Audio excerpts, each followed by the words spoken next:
There are duties that men must fulfill, whether to God or to your bloodline.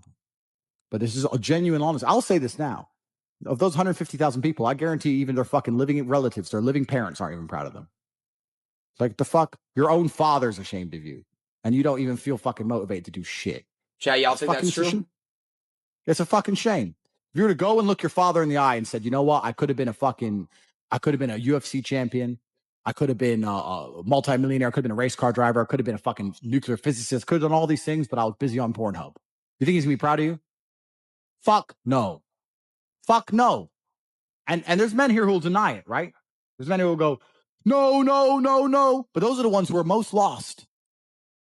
It's the denial that's going to hold you back the most. The people who go, yes, I'm wasting my potential. Those are the ones who have potential. The ones who stand up and go, I am wasting my potential. I could be anything and I am not that yet. They have a chance. The men who go, well, no, actually, I'm fine. They're fucked. They're inside the matrix, fully slave-minded. They're a waste of time. But if you sit there and go, you know what? Yeah, I am wasting my potential. Yes, I can be more than I am.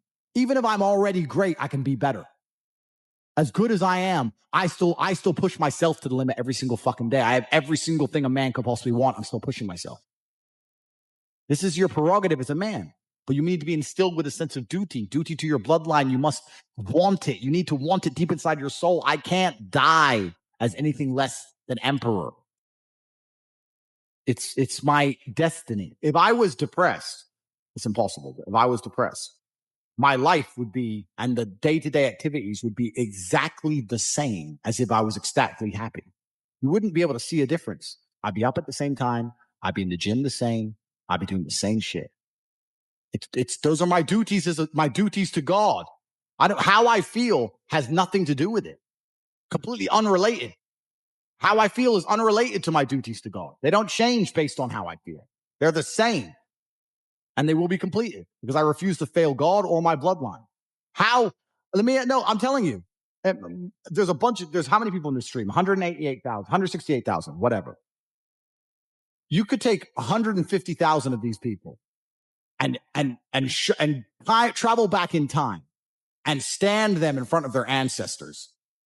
And their ancestors who fought fucking saber-toothed tigers or escaped the Mongol hordes or managed to dodge bombs in the Second World War. All the shit they went through just for this fucking cretin to be born. And to look at him, who he is, listen to his life story, listen to what he does on a day-to-day basis, and they would feel nothing but fucking shame.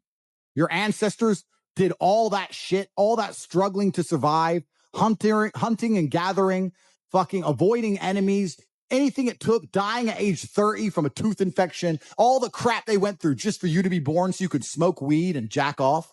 That's what your ancestors died for. That's what they worked so hard for. That's who you are. That's the end of your fucking bloodline. Do you feel no shame? It's fucking shameful. My ancestors will look at me and think everything we went through was fucking worth it. Your ancestors will look at most of these people, their ancestors look at them and feel nothing but fucking disgust. It's true. That's the beauty about being a man. If you're disgusting, you can change it. That's the beauty. There's nothing stopping you changing it. You're right. But you must accept it first. Most of these people, what they do is they hang around with other disgusting people, and then they're a little group of disgusting people, and they think, well, I'm not disgusting. Everyone's disgusting, and this is normal, and it's normal to be a fucking jerk off. Not in my world, it isn't. This is when I was making jokes earlier about predators and prey. In my world, I'm in a world of predators. It's not normal to be a fucking jerk off in my world. It's called being a man. It's not about feeling like doing it. If you only do things you feel like doing, you know what you end up doing? What? You end up sitting around with a belly drinking soya fucking latte bullshit. That's what you end up doing if you only do what you feel like doing. You have to wake up and say, I don't feel like training, but I must train. I will only drink water. I will watch Tate speech. Go to CobraTate.com, join HU. I will stop being a loser. I will follow the word of Tate. I have a question. That's what you need to do. Can I get Whether it's hard. No, this is my stream. I'm talking. Okay. You need to do what you're supposed to do, not what you feel like fucking doing. Okay. That's the difference between a man and a fucking child. You do not become a man doing what you feel like doing. You become a man doing what you're supposed to fucking do. The men on the Titanic didn't feel like dying that day. It's your duty. Oh. It is your duty to not be a fat piece of shit. But you fucking it up. because of a lack of motivation. Nah, bro, what the fuck? You're dead serious. Am I laughing? Do you see any dice? Do you see any dice? No. Do you know why? Why? Because this isn't a fucking game, young man. I'm deadly fucking serious. If you were my son, I would walk into your bedroom and beat the living fuck out of you. But in the real world, you need some real lessons, young man. You need to Anyways, fix that. Next time we do the stream, I want to see a six pack. okay, I promise, Andrew. You're tired. You don't want to work. You want to go to sleep and just relax. You do it fucking anyway. And sorry to interrupt again, No, but that is the basic, that is the most basic imperative of the masculine frame, which has been destroyed in real time. They are trying to convince you that you should act how you feel.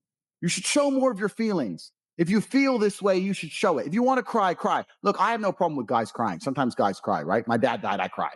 I've cried once in 10 years, but it's not a default emotion for me. Sometimes you cry, right? But what I'm saying is the reason they're trying to bring out emotionality in you is because of exactly what Myron said. Most of the time, you don't feel like doing the things you're supposed to do. But the true masculine frame throughout history was doing the things they didn't want to do, but they knew they had to do because they had honor and duty. That's what honor and duty means. Do you think the men on the Titanic wanted to stay on the fucking Titanic? No, we're men. We have to stay. We're scared, but we must. It's our duty to let the women and children on the lifeboats. Yeah. This is masculine duty. When you remove self-control from men, you get not only do you get emasculated weak men, but what you also get is very dangerous men. Because the world at large is trying to tell you, just be more in touch with your feelings and everything's going to be fine. Men also have an innate desire, one, for conquest, and two, we have a biological response. We are very predispositioned to anger. You look at all these school shooters and shit. These are men who can't control their emotions. That's all they are. Facts. They have no self-control. And then they go and do dangerous shit. A good man controls himself. I have absolute self-control. If I decide to smash your face in, it was a very conscious decision. Nothing to do with the fact I was angry. If I decide to shoot you in the face, it's a conscious decision. It's the best move on the chessboard. There's no anger involved. You understand? Emotional control is absolutely and utterly important as a man. Now, I'm not saying become a stoic dork, have no personality, be a boring fuck. I'm not saying that. I'm saying that you need to understand as a man, there are certain principles under which you act regardless of how you feel. Bam. If you have a duty to your bloodline and a duty to your ancestors and you truly love your parents, how can you still be sitting at home playing video games being a lazy piece of shit? Don't you want people to remember that? Don't you want people to think, wow, who's this person who raised this amazing person? So that in and of itself, it should be endless motivation. If anyone's watching this, if you love your parents, you can't be a loser anymore. Like, otherwise they're going to be forgotten along with you, you know? So, but yeah, it's coming. But we're all going to be forgotten in the end. Perhaps, but there can be different, perhaps this is true, but there will be different evolutions of fables. There are still stories we tell from 2,000 or 3,000 years ago. And I tell the story of my father, and my son will tell the story of me, and his son will tell the story of him. And we will all be so influential that the name Tate will live forever.